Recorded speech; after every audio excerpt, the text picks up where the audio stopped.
Bienvenue donc sur le site iNaturalist et dans cette petite présentation vidéo qui va vous permettre de bien comprendre l'intérêt que nous avons d'établir un projet, notre projet, le Wild Bees Project, sur le site iNaturalist. Alors d'abord, qu'est-ce que c'est qu'un projet sur iNaturalist? En fait, c'est un projet, c'est évidemment, c'est finalement très proche de la définition de notre projet de sciences participatives que nous avons défini. Si j'ai la définition d'iNaturalist, les projets sont un moyen de mettre en commun vos observations avec celles d'autres personnes sur iNaturalist.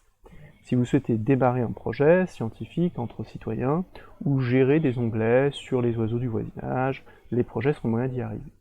Donc on voit clairement qu'ici, il y a la notion de mettre en commun des observations, il y a la notion de participation citoyenne, qui sont deux notions que nous retrouvons au sein du Wild Bees Project. Alors, comment je retrouve mon Wild Bees Project? Alors, je vais le retrouver ici, dans mon onglet de recherche, par exemple. Je le retrouve là. Et donc mon projet, d'ores et déjà, comporte 1009 observations, 139 espèces observées, 220 identificateurs et 228 observateurs. Je vais vous expliquer pourquoi, d'ores et déjà, sans avoir communiqué sur le projet, au démarrage, on a d'ores et déjà ce nombre d'espèces et ce nombre d'observations observées, ce nombre de taxons observés. Alors, si je vais tout de suite dans les statistiques du projet, qui vont me permettre de comprendre un petit peu, j'ai d'abord défini ce qu'était le projet sur le site iNaturalist. Et en fait, qu'est-ce que c'est que le projet? Le projet, c'est les observations, les taxons de l'ordre des hyménoptères. Donc là, j'ai volontairement mis une clé de définition, une clé de sélection qui est un petit peu plus large que notre projet initial, que sont les abeilles sauvages, ce qui va nous permettre éventuellement de récupérer les taxons qui sont mal identifiés. Les emplacements, donc là c'est pareil, on a une zone qui est un petit peu plus large. Alors par défaut, le logiciel nous permet uniquement de définir des zones administratives, et certaines zones administratives seulement. Donc ici le département de l'Arles, le canton de Vaud et le canton de Genève. Il conviendra ultérieurement de repréciser cette zone pour qu'elle colle complètement au Wild Bees Project.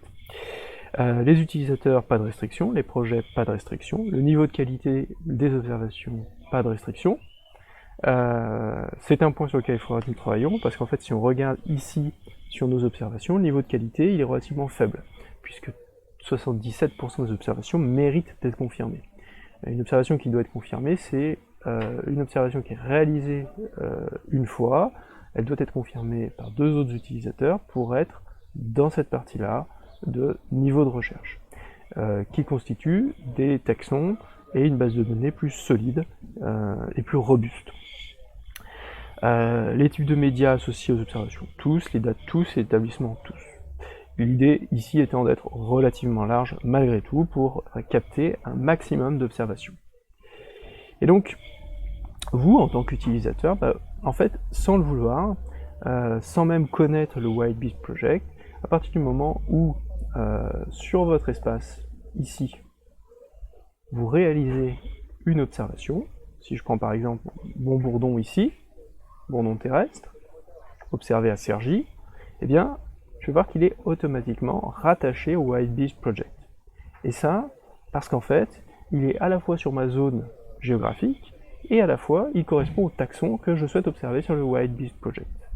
Maintenant, si je vais le retrouver, si je retourne voir une autre observation, par exemple, mon orchis singe, ici, et bien on va voir que elle n'est pas sur le Wild Bees Project. Elle est rattachée en fait à un autre projet que je ne connaissais pas, qui s'appelle le Wild Orchids in Europe and North Africa. Et donc automatiquement les observations vont être rattachées au projet. Et c'est en ça que c'est très intéressant au niveau du Wild Bees, c'est qu'en fait, au-delà de vous qui connaissez maintenant le Wild Bees Project, nous allons pouvoir en fait contacter l'ensemble de ces personnes, leur parler du Wild Bees Project et faire progresser nos observations.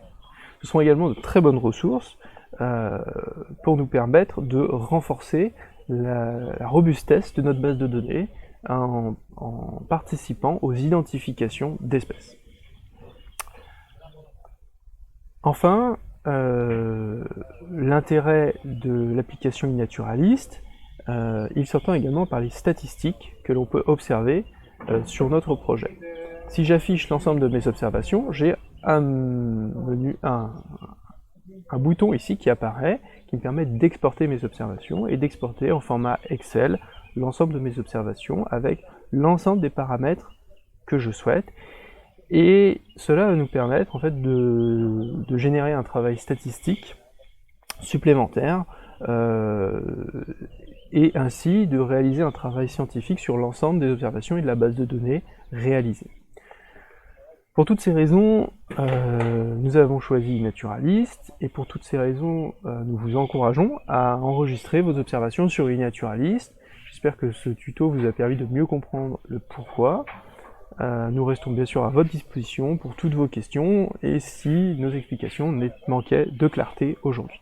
Je vous remercie, je vous souhaite une excellente journée, à bientôt.